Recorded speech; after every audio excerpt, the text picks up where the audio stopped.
ప్రకాశం జిల్లా తర్లుపాడు మండలంలోని కలుజువ్వలపాడు ఎస్సీ పాలెంకు చెందిన భాగ్యలక్ష్మి భర్త బాలాజీ చేతులు చిత్రహింసలకు గురైంది. తన భర్త మరొక స్త్రీతో సహజీవనం చేస్తూ కొన్ని సంవత్సరాలుగా వేధింపులకు గురి చేస్తున్నట్లు భాగ్యలక్ష్మి వాపోయింది.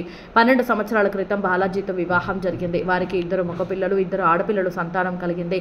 మద్యానికి బానిసైన బాలాజీ భార్య భాగ్యలక్ష్మి ప్రవర్తనపై అనుమానం పెంచుకొని వేధించసాగాడు. కొన్ని నెలలుగా హైదరాబాద్లో ఉంటూ మరో స్త్రీతో సహజీవనం చేస్తున్నాడు. ఓ బేకరీలో పనిచేస్తూ భాగ్యలక్ష్మి పిల్లల్ని పోషించుకుంటుంది. అప్పుడప్పుడు ఇంటికి వచ్చి వెళ్లే బాలాజీ భార్య సంపాదించుకొని దాచిపెట్టుకుంటున్న డబ్బులు తీసుకొని వెళ్లేవాడు. మరోమారు ఇంటికి వచ్చిన బాలాజీ భార్యను డబ్బులు ఇవ్వాలని అడిగాడు. ఆమె డబ్బులు ఇచ్చేందుకు నిరాకరించడంతో బాలాజీ తన కుటుంబ సభ్యులు ప్రేయసితో కలిసి భాగ్యలక్ష్మి కట్టేసి చిత్రవద చేశారు. భాగ్యలక్ష్మి కొడుతుంటే భర్త ప్రేయసి వీడియో చిత్రీకరించి పైశాచిక ఆనందం పొందింది. ఈ వీడియో సోషల్ మీడియాలో వైరల్గా మారడంతో వెంటనే స్పందించిన దర్శి డీఎస్పీ లక్ష్మీనారాయణ విచారణకు ఆదేశించారు. వెంటనే గ్రామానికి చేరుకున్న ఎస్ఐ బ్రహ్మనాయుడు, సిఐ వెంకటేశ్వర్లు బాధిత మహిళలు పరామర్శించారు. వెంటనే ఆమెను మార్కాపురం ప్రభుత్వ ఆసుపత్రికి తరలించి చికిత్స అందిస్తున్నారు.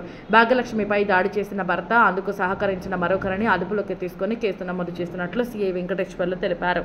మహిళలు చిన్నపిల్లలపై దాడి చేస్తే ఉపేక్షించేది లేదని పోలీసులు తీవ్రంగా హెచ్చరిస్తున్నారు.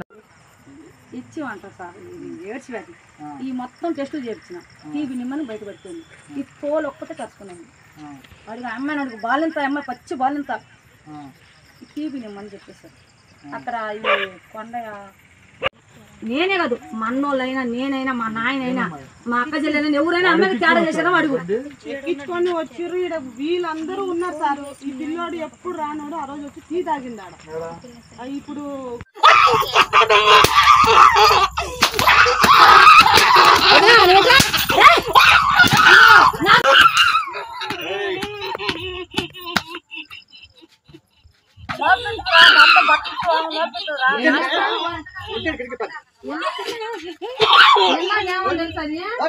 నీకోసమే రామల్లా నువ్వే